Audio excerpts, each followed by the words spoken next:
ডারউইনবাদের মধ্যে তুলনা, নব্য ডারউইনবাদ এবং সংক্ষেপে হুগো দ্য ভ্রিসের মিউটেশন মতবাদের বর্ণনা। আজকে লেকচার 9। সহায়ক গ্রন্থাবলী পূর্বের মতোই কে এম আওরঙ্গজেব স্যারের বই, A K M Al Abdullah, Mohammad Firozur Rahman, Nur Mohammad Siddique, আর উইকিপিডিয়া, দ্য ফ্রি এনসাইক্লোপিডিয়া থেকে আমরা বিভিন্ন জিনিস সংগ্রহ করেছি। তোমরা প্রথমে ডারউইনবাদের সমালোচনায় যাই বা ক্রিটিসিজম বা লিমিটেশনসে যাই। ডারউইনবাদ, যাকে প্রাকৃতিক নির্বাচন মতবাদ বলা হয়, আমরা গত ক্লাসটাতে এই বিষয়ে আলোচনা করেছি। প্রাকৃতিক নির্বাচন বলতে বোঝায় প্রকৃতি যোগ্যতমের ঊর্ধ্বতনের মাধ্যমে নতুন প্রজাতির সৃষ্টি করে। জীবন সংগ্রামে সেই সমস্ত জীবকুল টিকে থাকতে সক্ষম হবে যাদের যোগ্যতা আছে, এবং এই যোগ্যতাই বংশ পরম্পরায় পরবর্তী প্রজন্মে সঞ্চারিত বা ড্রিফটিং হয়ে নতুন প্রজাতি সৃষ্টিতে সাহায্য করবে। এটি হচ্ছে ডারউইনের প্রাকৃতিক নির্বাচন মতবাদ বা ডারউইনবাদের মূল কথা। প্রাকৃতিক নির্বাচনে ওই সকল প্রকরণগুলোই নির্বাচিত হবে যাদের মধ্যে নির্বাচনে জয়ী হওয়ার মতো উপযুক্ত গুণের সমাবেশ ঘটেছে, এবং ওই উপযুক্ত গুণগুলো সেই প্রকরণের সন্তান সন্ততিতে সঞ্চারিত হবে। কাজেই কয়েক জেনারেশন পরের বংশধরদের কতিপয় জীব তাদের পূর্বপুরুষ হতে বিভিন্ন বৈশিষ্ট্যে ভিন্নতর হবে এবং নতুন প্রজাতিতে পরিণত হবে। পাশে আমরা একটা স্লাইড দেখিয়েছি।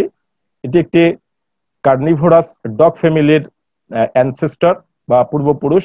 সেখান থেকে ডগের তিনটি প্রজাতি সৃষ্টি হয়েছে। বুলডগ, ছোট লোম বিশিষ্ট এবং মুখের গঠনটাও বেশ বড় এবং নিচের চোয়ালটি বেশ শক্ত, এরকম একটি কুকুর যার বুলডগ। একটি হচ্ছে কলি, এটা স্কটল্যান্ডের লোমশ কুকুর। আরেকটি হচ্ছে দেখতে পাচ্ছ ছোট পা বিশিষ্ট ডাচসান্ড কুকুর, ছোট পা কিন্তু লম্বাকৃতির একটি কুকুর। সবগুলো কুকুরের অ্যানসেস্টর বা পূর্বপুরুষ থেকে দেখো এই যে ভ্যারাইটিস চলে আসছে, ভ্যারিয়েশন হচ্ছে, পরিবৃত্তি হচ্ছে, নতুন প্রজাতির সৃষ্টি হচ্ছে। এই নতুন প্রজাতির সৃষ্টি হওয়াটাই বলতেছে যে পূর্বপুরুষ হতে বিভিন্ন বৈশিষ্ট্যের ভিন্নতর হবে এবং নতুন প্রজাতিতে পরিণত হবে। এটি হচ্ছে ডারউইনবাদের বা প্রাকৃতিক নির্বাচন মতবাদের মূল কথা। ডারউইনবাদটাকে আমরা সেদিনও আলোচনা করেছিলাম গত ক্লাসে। 6 পয়েন্টস।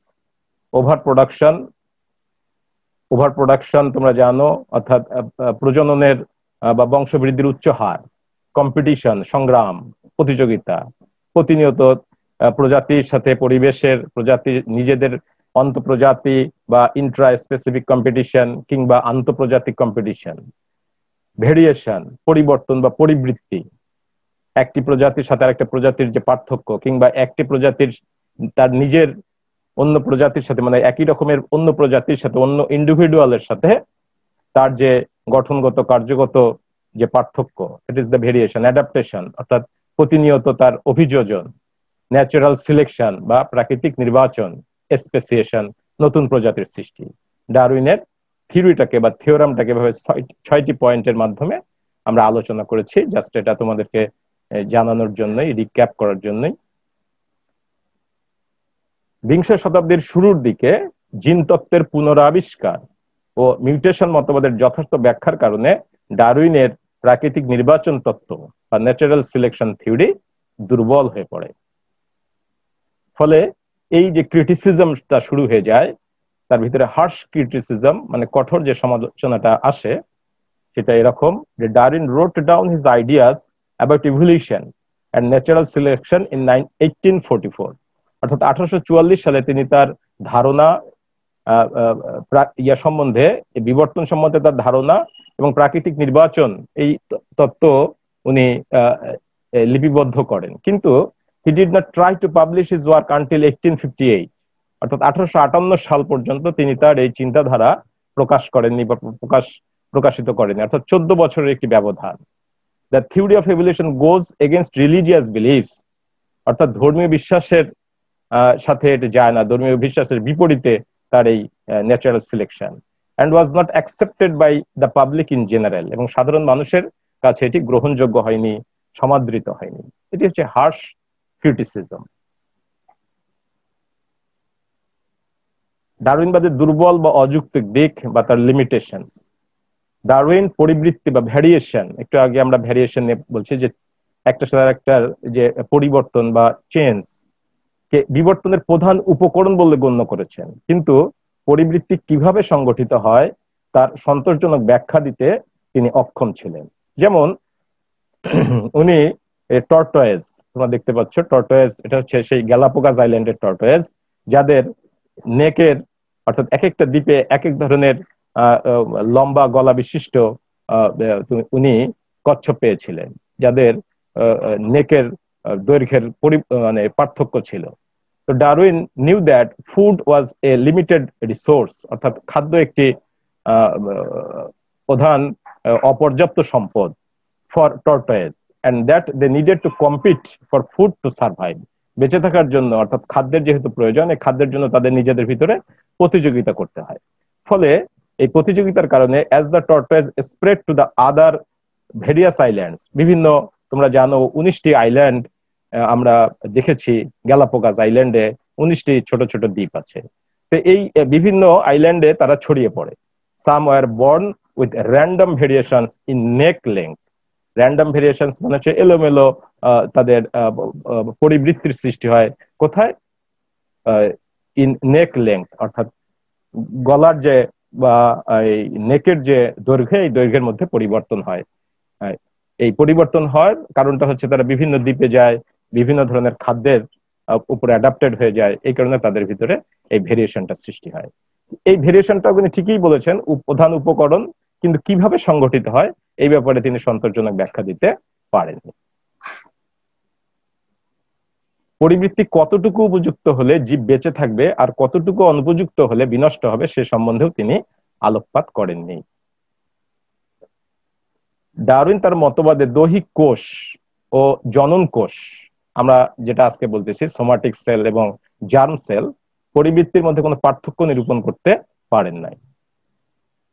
বংশ পরম্পরায় পরিবৃত্তির সঞ্চারণ সম্বন্ধে ডারউইনের ধারণা ছিল ভ্রান্ত।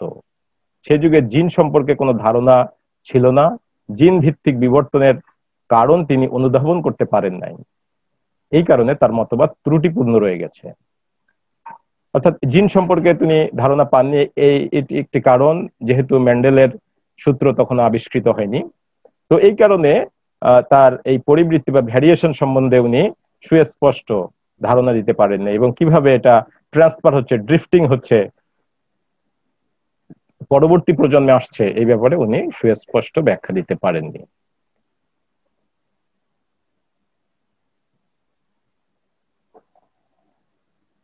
ডারউইন ক্ষুদ্র ও ধারাবাহিক পরিবর্তনকে বিবর্তনের জন্য দায়ী করেছেন, অর্থাৎ পরিবর্তনটা হচ্ছে ক্ষুদ্র এবং এটা ধারাবাহিক, অর্থাৎ গ্র্যাজুয়ালি, ক্রমিক। কিন্তু ক্ষুদ্র পরিবর্তন বিবর্তনের জন্য দায়ী হলে ভূতত্ত্ববিদগণের মতে পৃথিবীর যাবতীয় জীবের বিবর্তনকালীন বয়স পৃথিবীর বয়স অপেক্ষা বেশি হবে, অর্থাৎ পৃথিবীর থেকেও জীবের বয়স বেশি হয়ে যাবে, যেটা একেবারে অবাস্তব। যেমন আওয়ার প্ল্যানেট ইজ রাফলি 4.6 বিলিয়ন ইয়ার্স ওল্ড, কিন্তু ডারউইনের কথা যদি আমরা মেনে নেই ক্ষুদ্র এবং ধারাবাহিক পরিবর্তন, তাহলে জীবের বয়স তার থেকে বেশি হবে। কিন্তু মূলত জীবের বয়স earths first life forms appeared 3.5 billion years ago, অর্থাৎ প্রথম জীবের অস্তিত্ব আসছে এখন থেকে 3.5 বিলিয়ন বছর আগে। তোমরা দেখতে পাচ্ছ এখানে humans began to evolve 1.4 million years ago, অর্থাৎ মানুষের উৎপত্তি হচ্ছে 14 লক্ষ বছর বা 1.4 মিলিয়ন বছর আগে। তাহলে ডারউইন যে বলছেন ক্ষুদ্র এবং ধারাবাহিক পরিবর্তনের মাধ্যমে বিবর্তন সংঘটিত হচ্ছে, সেটা পৃথিবীর বয়সকেও ছাপিয়ে যাচ্ছে, অর্থাৎ পৃথিবীর বয়সের থেকেও জীবের বয়স বেশি হচ্ছে, যেটা অবাস্তব বা একেবারে অসম্ভব। ডারউইন প্রাকৃতিক নির্বাচনে সক্রিয় অঙ্গের উন্নয়ন ও বিশিষ্টতা অর্জনের ইঙ্গিত দিচ্ছেন, কিন্তু নিষ্ক্রিয় অঙ্গ বা ভেস্টিজিয়াল অর্গানের উপস্থিতির ব্যাখ্যা দিতে উনি অক্ষম। এখানে আমরা বেশ কিছু ভেস্টিজিয়াল অঙ্গ দেখতে পাচ্ছি হিউম্যান বডিতে, যেমন এটা হচ্ছে নিকটিটিং মেমব্রেন, চোখের কোনায় যে একটি পর্দা আছে, এটা থার্ড মোলার বা উইজডম বা আক্কেল দাঁত আমরা বলছি, একবারে তৃতীয় মোলার, একবারে পিছনের দাঁতটি, পিছনের পেছন দাঁতটি। এটা হচ্ছে বুকের লোম, এটা পুরুষের স্তনগ্রন্থি, এগুলো হচ্ছে 6 প্যাকস, আমরা যেগুলো বলি সেগমেন্টাল মাসেল অন অ্যাবডোমেন, যে হচ্ছে কান নাড়ানোর যে পেশি। এরপরে এটা কর্ডাল ভার্টিব্রে অর্থাৎ পুচ্ছ অঞ্চলের যে কশেরুকা, ককটিক্স। এরপরে আমরা এটা সবচেয়ে ভালো জানি অ্যাপেন্ডিক্স। এই সমস্ত জিনিসগুলো হচ্ছে ভেস্টিজিয়াল অর্গান, যেগুলো আমাদের পূর্বপুরুষ বা জীবের পূর্বপুরুষের ক্ষেত্রে সক্রিয়দের অর্থাৎ উত্তরসূরিদের মোড অফ লাইফ চেঞ্জ হওয়ার কারণে, অর্থাৎ তাদের তোমার হচ্ছে জীবন আচরণে পরিবর্তন হওয়ার কারণে এই সমস্ত অঙ্গের বা এই সমস্ত সক্রিয় অঙ্গগুলো আস্তে আস্তে নিষ্ক্রিয় অঙ্গ বা ফাংশনলেস হয়ে পড়েছে। অ্যাসারশন বা বিবৃতি হচ্ছে এরকম, vestigial organs are generally greatly reduced, অর্থাৎ অনেক বেশি ক্ষয়িষ্ণু হয়ে যায়, অ্যান্ড ফাংশনলেস, এবং অকার্যকর হয়ে পড়ে। এর কারণ হচ্ছে this organs are fully developed and functional in the ancestral forms, অর্থাৎ পূর্বপুরুষদের ক্ষেত্রে এগুলো খুব উন্নত ছিল এবং সক্রিয় ছিল, বাট আর গ্র্যাজুয়ালি অর্থাৎ ধীরে ধীরে disappearing due to change in the mode of life of their descendants, অর্থাৎ তাদের উত্তরসূরিদের, তাদের বংশধরদের মোড অফ লাইফ অর্থাৎ তাদের জীবনের আচরণে বা জীবনের পরিবর্তন হওয়ার কারণে তাদের এই সমস্ত জিনিসগুলো আস্তে আস্তে গ্র্যাজুয়ালি ধীরে ধীরে ডিসঅ্যাপিয়ারিং, অদৃশ্য হচ্ছে, ডিসফাংশন হয়ে যাচ্ছে। তো নিষ্ক্রিয় অঙ্গের উপস্থিতি সম্বন্ধে ডারউইন সুস্পষ্ট ব্যাখ্যা দিতে পারেননি।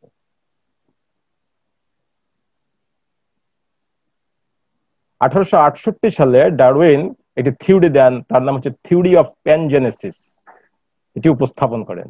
এটা হচ্ছে থিওরি অফ প্যানজেনেসিস। এখানে শরীরের সমস্ত অঙ্গ বা সমস্ত কোষ প্যানজিন বা গ্যামিউল নামক এক ধরনের বস্তুকণা উৎপন্ন করবে। এই দেখতে পাচ্ছ তোমরা এখানে এরকম তীর চিহ্ন দেওয়া আছে। এই বস্তুকণাগুলো তার রিপ্রোডাক্টিভ অর্গান বা তার জনন অঙ্গে যাবে। এটা মেল, এটি ফিমেল, তাদের রিপ্রোডাক্টিভ অর্গানে যাবে। রিপ্রোডাক্টিভ অর্গানে এই সমস্ত প্যানজিন বা এই সমস্ত জেনেটিক বস্তুকণা যাবে রিপ্রোডাক্টিভ অর্গানে। রিপ্রোডাক্টিভ অর্গান থেকে স্পার্ম এবং ওভাবের মাধ্যমে এগুলো জাইগোট ফর্ম করবে এবং এখান থেকে পরবর্তী বংশধারা সৃষ্টি হবে। অর্থাৎ এই প্যানজিন নামক বস্তুকণা তার দেহের বিভিন্ন অংশ থেকে, বিভিন্ন কোষ থেকে, বিভিন্ন অঙ্গ থেকে প্রথমে রিপ্রোডাক্টিভ অর্গানে আসবে এবং রিপ্রোডাক্টিভ অর্গান থেকে পরবর্তীতে স্পার্ম এবং ওভাম হয়ে অর্থাৎ জনন কোষ হয়ে জাইগোট যখন জনন কোষগুলো মিলিত হবে জাইগোট ফর্ম করবে। জাইগোট থেকে পরবর্তীতে অফস্প্রিং আসবে, এই অফস্প্রিং এর ট্রান্সফার হবে। এটি ছিল তার থিওরি অফ প্যানজেনেসিস। তো থিওরি অফ প্যানজেনেসিস এর আমরা যদি এভাবে আরো দেখি বিষয়টা, যে এই তত্ত্ব অনুসারে জীবদেহের সকল অংশ বা অঙ্গ, এমনকি সম্ভবত সব কোষ জীবনভর জেমিউল বা প্যানজিন নামক বস্তুকণা উৎপন্ন করে। এই কণাগুলো রক্তস্রোতে বাহিত হয়ে জনন গ্রন্থিতে অর্থাৎ শুক্রাশয় কিংবা ডিম্বাশয়ে পৌঁছায়, যেখানে এরা ক্রমাগত জড়ো হয়ে শুক্রাণু বা ডিম্বাণু উৎপন্ন করে। অর্থাৎ প্রতিটি পরিপক্ক গ্যামেট বা জনন কোষে প্রত্যেক অঙ্গ থেকে উৎপন্ন প্যানজিন থাকে, যা জাইগোট সৃষ্টির মাধ্যমে পরবর্তী প্রজন্মে যায়। সুতরাং কোন জীবের জীবনকালে কোনো অঙ্গের পরিবর্তন হলে, ভালো করে খেয়াল করবা, কোনো অঙ্গের যদি পরিবর্তন হয় তার প্রভাব প্যানজিনের মাধ্যমে সঞ্চারিত হবে। এটা ডারউইনের কথা। এভাবে প্রতিবেশগত পরিবর্তনের মাধ্যমে, অর্থাৎ তার যদি দেহকোষে কোনো পরিবর্তন হয়, এই পরিবর্তন প্যানজিনের মাধ্যমে সঞ্চারিত হবে। এভাবে প্রতিবেশগত পরিবর্তনের মাধ্যমে সৃষ্টি হয়ে রূপান্তরিত অঙ্গের যা পর্যায়ক্রমে রূপান্তরিত প্যানজিন তৈরির ভিতর দিয়ে পরবর্তী প্রজন্মে পরিবর্তন আনে। এটা ডারউইনের থিওরি অফ প্যানজেনেসিসের মূল কথা। এই তত্ত্বটি মূলত ল্যামার্কের অর্জিত বৈশিষ্ট্যের বংশসরণকেই সমর্থন করে। ডারউইন এই তত্ত্বের সাথে আরেকটি কথা জুড়ে দেন। তিনি মনে করতেন বংশধারা নিয়ন্ত্রক দ্রব্য তরল, এগুলো পিতামাতার থেকে জাইগোটে এসে মিশ্রিত হয় এবং লঘু হয়ে যায়, ডাইলিউট হয়ে যায়। ডারউইনের এই মতবাদকে বংশগতির মিশ্রণ তত্ত্ব বা ব্লেন্ডিং থিওরি অফ ইনহেরিটেন্সও বলা হয়। কিন্তু মেন্ডেলবাদ প্রমাণ করে বংশধারা নিয়ন্ত্রক দ্রব্য কণাবৎ অর্থাৎ পার্টিকুলেট, কখনো ডাইলুটেড নয় এবং এরা কখনো মিশ্রিত হয় না, একীভূত হয় না, একের মিশে যায় না, বরঞ্চ বংশ পরম্পরায় লঘু হয় না। তাহলে ডারউইনের দুইটি থিওরি আমরা দেখতে পাচ্ছি, থিওরি অফ প্যানজেনেসিস এবং ব্লেন্ডিং থিওরি অফ ইনহেরিটেন্স। এই দুইটি পরবর্তীতে মানে ভুল প্রমাণিত হলো। বুঝতে পারছো এতটুকু? থিওরি অফ প্যানজেনেসিস এবং blending theory of inheritance. Asif? Sir, হ্যাঁ হ্যাঁ, বংশধারা নিয়ন্ত্রক দ্রব্য বলতে কি বোঝায়? জেনেটিক ম্যাটেরিয়াল, জিন, জেনেটিক ম্যাটেরিয়াল, জিন, এগুলাই যেন ডিএনএ আমরা জানি। এই বংশতি নিয়ন্ত্রক যার মাধ্যমে আমরা আমাদের জেনেটিক ম্যাটেরিয়াল গুলো মানে আমাদের যে প্রতিটা জীবের যে বৈশিষ্ট্য আছে, যে বৈশিষ্ট্য নিয়ন্ত্রণ করতেছে, এগুলো হচ্ছে মানে জেনারেলি বলা যেতে পারে জিন। ঠিক আছে? এগুলো জি স্যার। মেন্ডেল বলছেন যেগুলো কণাবদ বা পার্টিকুলেট, তোমরা মেন্ডেলের প্রথম সূত্র এবং দ্বিতীয় সূত্রের মাধ্যমে এগুলো জানো, যেটা পরবর্তীতে আবিষ্কৃত হয়েছে। তো ডারউইনের এই প্যানজেনেসিস থিওরি এবং ব্লেন্ডিং থিওরি, এই দুটি পরবর্তীতে ভুল প্রমাণিত হলো। ডারউইন যৌন নির্বাচন সর্বক্ষেত্রে প্রযোজ্য নয়। ডারউইনের যৌন নির্বাচন, যে জাতিতে পুরুষ বেশি সেখানে এর প্রয়োগ হতে পারে মাত্র। প্রাকৃতিক নির্বাচন নতুন বৈচিত্র্যের দিক নির্দেশ করে, তবে প্রজাতি সৃষ্টিতে শুধুমাত্র প্রাকৃতিক নির্বাচন যে কাজ করে সেটা ঠিক নয়, এটা অসম্পূর্ণ। বিবর্তনের সাপেক্ষে পরিবেশের সাথে জীবের অভ্যন্তরীণ যে অভিযোজন হয় সেটি ডারউইন উপলব্ধি করতে পারেননি বা উপেক্ষা করেছেন। ডারউইনের মতবাদ যোগ্যতমের ঊর্ধ্বতন অর্থাৎ সার্ভাইভাল অব দ্য ফিটেস্ট ব্যাখ্যা করতে পারে, কিন্তু আগমনের ঊর্ধ্বতন বা অ্যারাইভাল অব দ্য ফিটেস্ট এটি ব্যাখ্যা করতে পারে না। জলজ প্রাণী থেকে কিভাবে ভূচর বা টেরেস্ট্রিয়াল প্রাণীর সৃষ্টি হলো, এই ব্যাপারে তার সুনির্দিষ্ট ব্যাখ্যা পাওয়া যায় না তার মতবাদে। জীবের বংশবৃদ্ধির হার কম হলেও কিংবা পরিমিত খাদ্য বাসস্থান থাকা সত্ত্বেও পরিবেশের সাথে জীবন সংগ্রাম দেখা দিতে পারে এবং এর ফলে ওই জীবের বিলুপ্তিও ঘটতে পারে। প্রাকৃতিক নির্বাচন একমুখী, যার ফলে প্রজাতি হয় বিশেষায়িত অর্থাৎ স্পেশালাইজড, নতুবা বিলুপ্ত। জীবের স্বতঃস্ফূর্ত সক্রিয়তা বা অভ্যন্তরীণ উত্তেজনা, প্রবৃত্তি, প্রেষণা ইত্যাদির অবদান সম্পর্কে যথাযথ ব্যাখ্যা ডারউইনবাদে পাওয়া যায় না।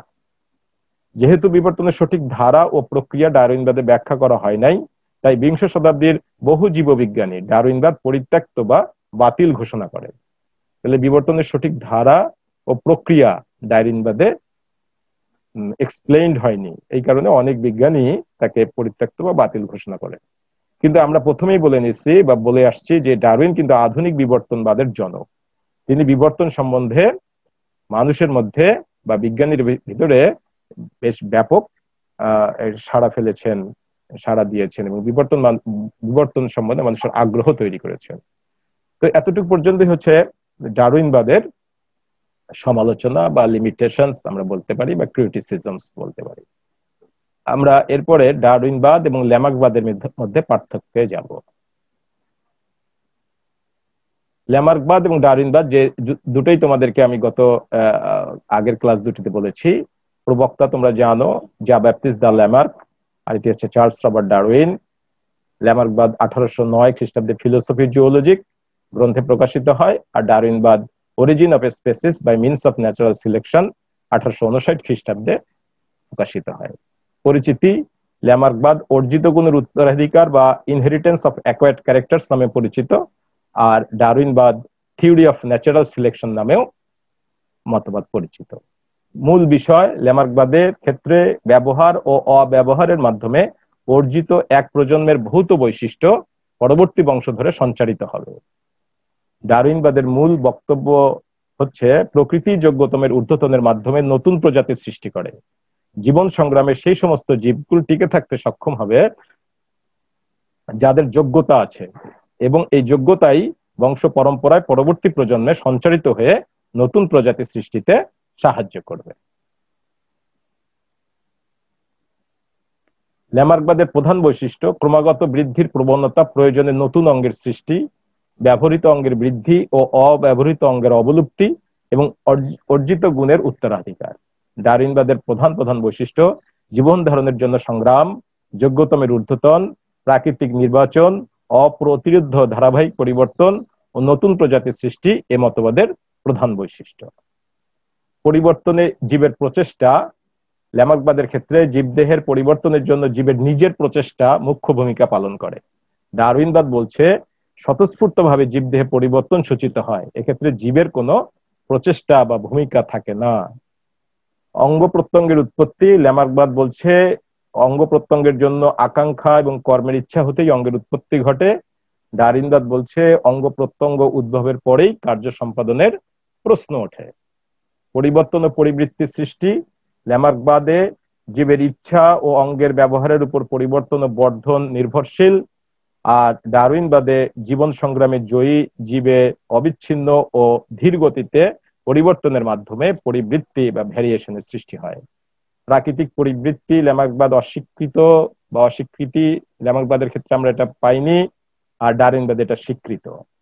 প্রতিষ্ঠা পদ্ধতি, ল্যামার্কবাদ বিজ্ঞান ভিত্তিক কার্য পদ্ধতি অনুযায়ী প্রতিষ্ঠিত হয়নি, অন্যদিকে ডারউইনবাদ বৈজ্ঞানিক কার্য পদ্ধতি অনুযায়ী এ মতবাদ প্রতিষ্ঠিত। গ্রহণযোগ্যতা, ল্যামার্কবাদ অনেক ক্ষেত্রেই পরিত্যক্ত, ডারউইনবাদ অনেক জীববিজ্ঞানী কর্তৃক স্বীকৃত। আমরা এখানে 11টি পয়েন্ট দিয়েছি, আরো পয়েন্ট হতে হতো, তোমরা এগুলোর মধ্যে উল্লেখযোগ্য গুলো, বিশেষ করে এটার মূল বক্তব্য, প্রধান প্রধান বৈশিষ্ট্য, পরিবর্তনের প্রচেষ্টা, পরিবর্তন ও পরিবৃত্তি, কোন বইয়ে প্রকাশিত হয়, প্রবক্তাকে, এই বিষয়গুলো একটু ভালো করে দেখবে। তা আমরা ডারউইনবাদের সমালোচনা পড়লাম, ডারউইনবাদ এবং ল্যামার্কবাদের ভিতরে তুলনা করলাম। এরপরে আমরা নব্য ডারউইনবাদ বা নিও ডারউইনিজমে যাব।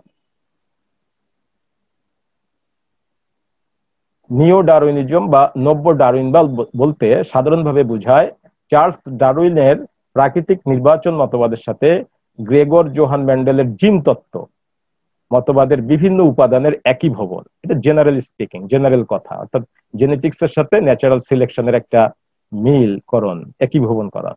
এটা প্রধানত বিবর্তন মতবাদ, যা 1895 সালের ডারউইন এবং অগাস্ট ভাইজম্যানের বিবর্তন মতবাদের সম্মিলন, বা 1942 সালের আধুনিক সংশ্লেষ তত্ত্ব বা সিনথেটিক থিওরি। মূলত ডারউইন মেন্ডেল মতবাদের ভিত্তির উপর প্রতিষ্ঠিত যে কোনো আধুনিক বিবর্তনিক মতবাদই হলো নব্য ডারউইনবাদ বা নিও ডারউইনিজম। মূলত আমরা অগাস্ট ভাইজম্যান এবং ডারউইনের বিবর্তন মতবাদকে একীভবন বা তোমার হচ্ছে নবমূল্যায়ন করাটাই হচ্ছে নিও ডারউইনিজম বা নব্য ডারউইনবাদ বলতে সাধারণভাবে বুঝে থাকবো। এখানে স্লাইডে যাকে দেখতে পাচ্ছ, জর্জ জন রোমানেস এফআরএস, ইনি একজন কানাডিয়ান বিজ্ঞানী। ইনি প্রথম নিও ডারউইনিজম শব্দটি প্রবর্তন করেন 1895 খ্রিস্টাব্দে। 1895 খ্রিস্টাব্দে কানাডিয়ান বিজ্ঞানী জর্জ জন রোমানেস সর্বপ্রথম ব্যবহার করেন। রোমানেস কর্তৃক উদ্ভাবিত নিও ডারউইনিজম শব্দটি অগাস্ট ভাইজম্যানের জার্ম প্লাজম মতবাদের উপাধি মাত্র। 1859 সালে প্রকাশিত বিবর্তন সম্পর্কিত ডারউইনের প্রাকৃতিক নির্বাচন মতবাদ বিবর্তনে নির্বাচন পদ্ধতির বা সিলেকশন বিষয়টি উন্মোচন করে, কিন্তু জীবের বিভিন্ন বৈশিষ্ট্যের সঞ্চারণ অর্থাৎ ড্রিফটিং, অফস্প্রিং এ কিভাবে আসবে, অ্যানসেস্টর থেকে ডিসেন্ডেন্টে কিভাবে আসবে, অর্থাৎ পিতামাতা থেকে কিভাবে সন্তান সন্ততিতে আসবে, এই বিষয়টি আলোকপাত করে না। কিন্তু সঞ্চারণ বিষয়ে ল্যামার্কের মতবাদ এখনো বেশ জনপ্রিয়। অগাস্ট ভাইজম্যান ও এ আর ওয়ালেস অর্জিত গুণের উত্তরাধিকার সম্বন্ধে ল্যামার্কের ধারণাকে বাতিল করে দিলেও ডারউইন তা গ্রহণ করেছিলেন এবং পরবর্তীতে তার লেখায় আরো ব্যাপকভাবে তুলে ধরেছিলেন। ভাইজম্যানের জার্ম প্লাজম মতবাদের মাধ্যমে ল্যামার্কবাদ পুরোপুরি বাতিল হয়ে যায়।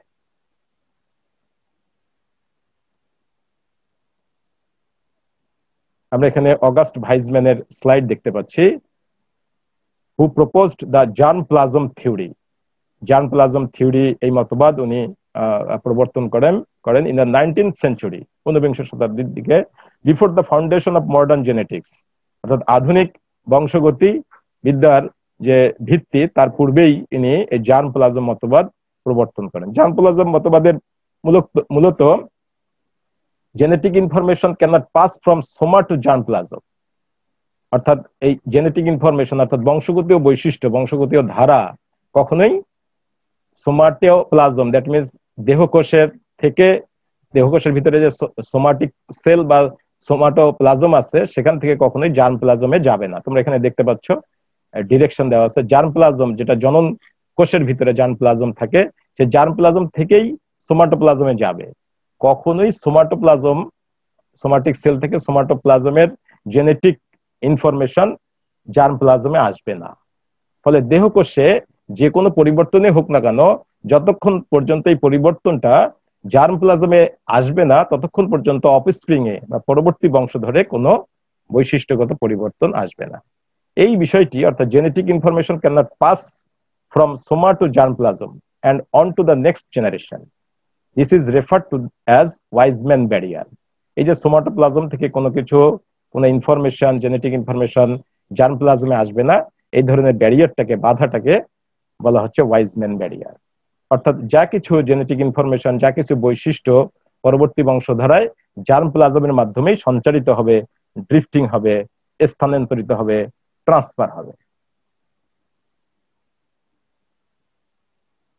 অগাস্ট ভাইসম্যান ও তার অনুগামীগণ কর্তৃক ডারউইনবাদের নবমূল্যায়নকে নব্য ডারউইনবাদ বলা হয়।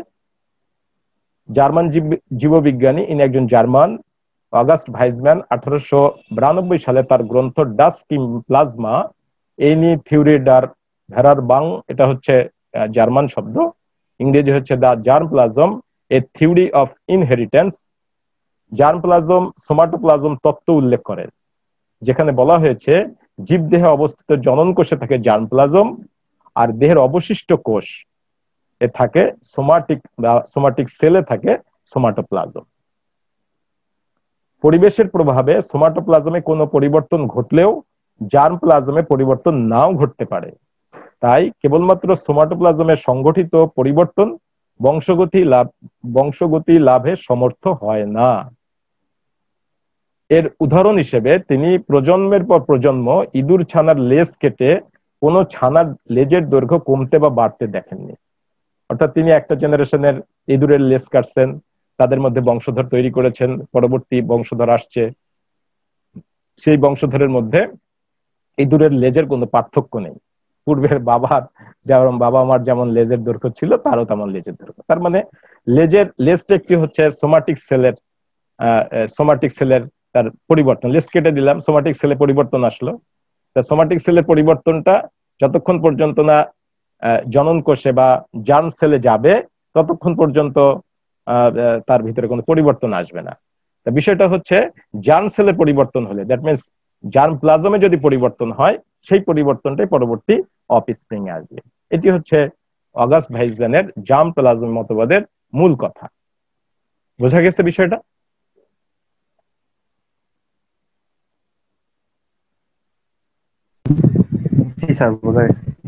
সুতরাং পরিবেশের সব প্রত্যক্ষ প্রভাবই, এই যে আমি লেজ কেটে দিলাম, এটা একটা পরিবেশের প্রত্যক্ষ প্রভাব। এই প্রভাবক বিবর্তনের শর্ত হতে পারে না। বিবর্তনে পরিবেশের পরোক্ষ প্রভাব কাজ করে অভিযোজন ও প্রাকৃতিক নির্বাচনের মাধ্যমে। এখানে নির্বাচন হয় জার্ম প্লাজমের স্তরে। ডারউইন মনে করতেন প্রাকৃতিক নির্বাচন হয় স্বতন্ত্র জীবে, ইন্ডিভিডুয়াল, অর্থাৎ প্রতিটা প্রজাতির একক জীবে, কিন্তু এখানে জানা গেছে এটা ঘটে পপুলেশন পর্যায়ে। ডারউইন মনে করতেন কেবলমাত্র প্রাকৃতিক নির্বাচনের ফলে অভিযোজনের সূত্রপাত ঘটে, কিন্তু নব্য ডারউইনবাদের মতে অভিযোজনের একাধিক কারণ আছে, তার ভিতরে একটি হচ্ছে প্রাকৃতিক নির্বাচন বা ন্যাচারাল সিলেকশন। সিমসন তার মিনিং অফ ইভলিউশন গ্রন্থে উল্লেখ করেছেন যে নব্য ডারউইনবাদ এবং সংশ্লেষ তত্ত্বকে এক বলে মনে করলে ভুল করা হবে। পক্ষান্তরে নব্য ডারউইনবাদকে ডারউইনবাদের মার্জিত রূপ একথা মনে করার কারণ নেই। নব্য ডারউইনবাদীদের মধ্যে ভাইসম্যান ছাড়াও T S. Huxley, Herbert Spencer, B S. Jordan, Asa Gray এবং আর্নেস্ট হেকেল উল্লেখযোগ্য। তাহলে আমরা এখন পর্যন্ত তিনটি বিষয় পড়লাম: ডারউইনবাদের সমালোচনা, ল্যামার্কবাদ, ডারউইনবাদ এবং নব্য ডারউইনবাদ।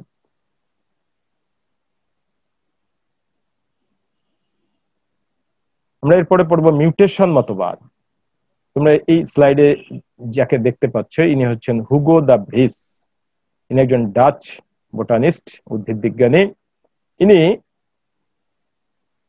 এই প্রথম এই মিউটেশন কথাটা আসছে মিউট্রা, যার অর্থ হচ্ছে চেঞ্জ, এই বিষয়টি উপলব্ধি করেন। তিনি অ্যাকচুয়ালি ইভিনিং প্রিমরোজ নামক এক ধরনের উদ্ভিদ নিয়ে এবং উদ্ভিদের ভিতরে সংকরায়ন ঘটান এবং প্রায় 50,000 প্রজাতি বা চারা উৎপন্ন করেন, এবং তাদের ভিতরে সিমিলারিটিজ এবং ডিসিমিলারিটিজ উনি দেখতে পান, এবং এই মিউটেশন মতবাদ উনি প্রবর্তন করেন, যাকে মানে প্রথম দিককার একজন জেনেটিসিস্ট বা একজন বংশগতিবিদ হিসেবেও বলা যায়। তার বিখ্যাত গ্রন্থ দ্য মিউটেশন থিওরি, এই মিউটেশন থিওরিতে এই মিউটেশন মতবাদটি প্রকাশিত হয়। Hugo Marie de Vries was a Dutch botanist and one of the first geneticists. He is known chiefly for suggesting the concept of genes. অর্থাৎ জিন সম্বন্ধে প্রথম দিকের ধারণা তার মাধ্যমে প্রকাশিত হয়। রিডিসকভারিং দ্য লজ অফ হেরিডিটারি, অর্থাৎ ওই যে ডারউইন মেন্ডেলের যে বংশগতিবিদ্যার সূত্র উনি রিডিসকভারিং করেন বা রিডিসকভারিং ক্ষেত্রে সহায়তা করেন। while apparently unaware of Gregor Johann Mendel work, যেটা মানুষের কাছে গ্রেগর জন মেন্ডেলের কাছে মানে এই কাজটি মানুষের কাছে অজ্ঞাত ছিল। For introducing the term mutation, mutation শব্দটি উনি ইন্ট্রোডিউস করেন, সূচনা করেন, প্রবর্তন করেন। And for developing A mutation theory of evolution in 2 volume publication, the mutation theory 1900 থেকে 1903। অর্থাৎ এই মিউটেশন থিওরি এই গ্রন্থে 2 ভলিউমের এই গ্রন্থে উনি তার মিউটেশন মতবাদটি প্রবর্তন করেন। তার জন্ম 16 ফেব্রুয়ারি 1848 হারলেম, নেদারল্যান্ড, এবং মৃত্যু 21 মে 1935 লুনটেরেন, নেদারল্যান্ড। এখানে আমরা ইভিনিং প্রিমরোজ দেখতে পাচ্ছি, যার বৈজ্ঞানিক নাম ওয়াইনোথেরা ল্যামার্কিয়ানা। দ্য ভ্রিস 1886 খ্রিস্টাব্দে ইভিনিং প্রিমরোজ গাছের বীজ ও শিকড় হতে প্রায় 50,000 চারা গাছ উৎপন্ন করেন, এবং লক্ষ্য করেন এদের মধ্যে কতগুলো বেশ নতুন ধরনের, যাদের পাতায়, ফুল ও ফলে নতুন আঙ্গিক লক্ষণ প্রকাশ পেয়েছে। এসব নতুন বৈশিষ্ট্য বংশ পরম্পরায় সঞ্চারিত হয়ে স্থায়ী আঙ্গিক লক্ষণে পরিণত হয়েছে। তাই মূল উদ্ভিদ হতে, অর্থাৎ এই যে ওয়াইনোথেরা ল্যামার্কিয়ানা, এটা হচ্ছে মূল উদ্ভিদ, এই মূল উদ্ভিদ হতে মিউটেশন, দ্যাট মিনস ল্যাটিন মিউট্রা, তোমাদেরকে যেটা বললাম, টু চেঞ্জ, মিউটেশনের ফলে নতুন প্রজাতির সৃষ্টি হয়েছে। তিনি এদের প্রজাতি ভিত্তিক নাম দিলেন ওয়াইনোথেরা ব্রেভিস্টাইলিস এবং ওয়াইনোথেরা লেভিফোলিয়া। তাহলে মিউটেশনের মাধ্যমে এই যে নতুন আঙ্গিক বৈশিষ্ট্যের জীব সৃষ্টি হলো, উনি এদেরকে বলছেন মিউট্যান্ট জীব। তাহলে এই যে মূল বৈশিষ্ট্য বা মূল উদ্ভিদটা ছিল ওয়াইনোথেরা ল্যামার্কিয়ানা, এখান থেকে আঙ্গিক বৈশিষ্ট্য, পরিবর্তিত আঙ্গিক বৈশিষ্ট্যের যে জীব আসলো, এরকম 2টি জীবের, মিউট্যান্ট জীবের উনি নাম দিলেন ওয়াইনোথেরা ব্রেভিস্টাইলিস ও ওয়াইনোথেরা লেভিফোলিয়া। এভাবে ভ্রিসের প্রজাতি সৃষ্টির মিউটেশন তত্ত্ব 1901 খ্রিস্টাব্দে প্রকাশিত হয়। এটি হচ্ছে তার বই, দি মিউটেশন থিওরি, ভলিউম 1। এরকম আরেকটি বই আছে, ভলিউম 2। হুগো দ্য ভ্রিস শান্তর পরিবৃত্তি, অর্থাৎ ডিসকন্টিনিউয়াস ভেরিয়েশন, হঠাৎ করে পরিবর্তন, জার্কিং পরিবর্তন, লাফিয়ে পরিবর্তন, আকস্মিক পরিবর্তনের উপর গুরুত্ব আরোপ করেন এবং বলেন যে প্রাকৃতিক নির্বাচনের মাধ্যমে ডারউইন যে বলছেন যে ধীরে ধীরে, গ্র্যাজুয়ালি প্রজাতির উৎপত্তি, এটা ঘটে না, বরং মিউটেশন নামক বড় ধরনের আকস্মিক পরিবর্তন বংশ পরম্পরায় সঞ্চারিত হয়ে নতুন প্রজাতির উদ্ভব ঘটায়। যেমন এটি হচ্ছে ডারউইনের গ্র্যাজুয়ালিজম বা ধীরে ধীরে, ক্রমিক ভাবে, এবং একটি প্রজাতি পরবর্তী যে প্রজাতি সৃষ্টি হচ্ছে তার ভিতরে এই ইন্টারমিডিয়েট দশা আছে, মধ্যবর্তী দশা আছে। কিন্তু নিচেরটা দেখো, জাম্পিং বা জার্কিং, এর ফলে মধ্যবর্তী কোনো দশা নাই। ঠিক আছে, এই যে পরিবর্তন, এটি হচ্ছে মিউটেশন। অর্থাৎ একটি প্রজাতি থেকে লাফিয়ে আকস্মিক ভাবে আরেকটি প্রজাতির সৃষ্টি হবে, পরিবর্তন হয়ে প্রজাতির সৃষ্টি হবে। এই পরিবর্তন, এই প্রজাতির সৃষ্টি হবে, এটি হচ্ছে mutation theory. Punctuated equilibrium is similar to the de Vries discontinuous evolution by mutation theory. Punctuated equilibrium মানে হচ্ছে বিরতি সূচক সমতা, অর্থাৎ এই যে একটি প্রজাতি থেকে লাফিয়ে আর একটি প্রজাতি সৃষ্টি হলো, মাঝখানে একটি বিরতি আছে, এই বিরতিটিকে বলা হচ্ছে পাংচুয়েটেড ইকুইলিব্রিয়াম। যাই হোক, মিউটেশন থিওরির কথা হচ্ছে যে গ্র্যাজুয়ালি না, অর্থাৎ ক্রমিক ভাবে না, ধীরে ধীরে না, হঠাৎ করে আকস্মিক ভাবে পরিবর্তন হবে এবং পরিবর্তন হয়ে নতুন জীবের সৃষ্টি হবে, এবং মধ্যবর্তী কোনো দশা কিন্তু নেই এখানে দেখো। কিন্তু গ্র্যাজুয়ালিজমে বা এই দেখো গ্র্যাজুয়ালিজমে বলছে স্লো অ্যান্ড স্টেডি চেঞ্জ, এই যে ধীরে ধীরে পরিবর্তন যার ভিতরে মধ্যবর্তী দশা আছে। এটি হচ্ছে হুগো দা ভ্রিসের theory of evolution by mutation. এখানে দুটি নর্মাল ভেড়া দেখতে পাচ্ছ, কিন্তু এই মাঝখানের যে ভেড়াটি সেটা হচ্ছে মিউট্যান্ট, অর্থাৎ এর পা গুলো দেখো এদের মতো লম্বা নয়, ছোট। এই যে নতুন ধরনের একটা জীবের সৃষ্টি হলো, এটি হচ্ছে মিউটেশনের ফলে, এবং মিউটেশনের ফলে এই জীবটিকে বলা হচ্ছে মিউট্যান্ট জীব। Hugo de Vries in 1901 suggested that inherited mutations caused variations, অর্থাৎ মিউটেশন পরিবর্তন বা পরিবৃত্তি আনে।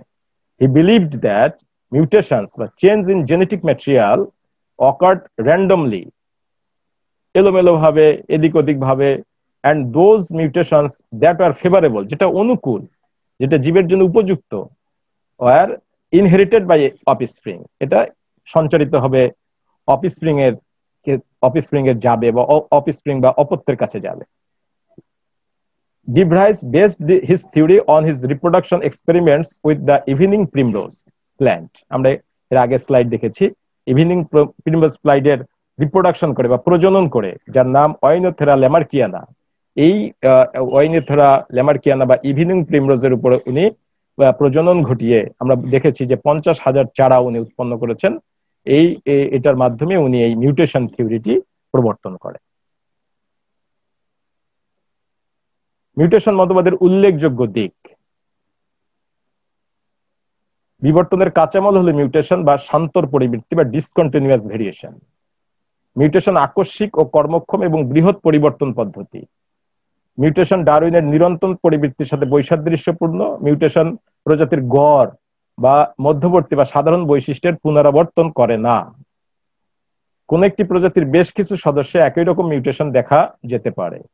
সকল মিউটেশন বংশগত প্রক্রিয়া।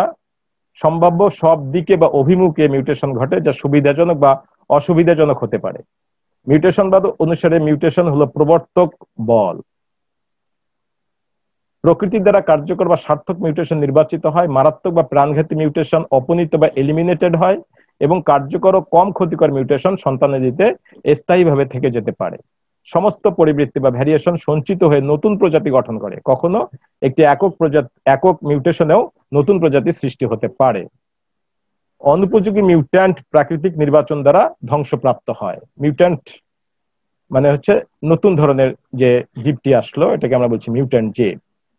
এটা প্রাকৃতিক নির্বাচন দ্বারা, যদি সেটা অনুপযোগী হয় তাহলে এটা প্রাকৃতিক নির্বাচন বা ন্যাচারাল সিলেকশন দ্বারা ধ্বংসপ্রাপ্ত হবে। বিবর্তন ঝাঁকুনিপূর্ণ বা জার্কিং বা আকস্মিক বা হঠাৎ, এবং শান্তর বা ডিসকন্টিনিউয়াস, অর্থাৎ কন্টিনিউয়াস নয়, গ্র্যাজুয়াল নয়, ক্রমিক নয়। এগুলো হচ্ছে মিউটেশন মতবাদের। আমরা এরপরে আসি মিউটেশন বাদের সমালোচনা। যে সমস্ত ক্রিটিসিজম আছে মিউটেশন বাদে,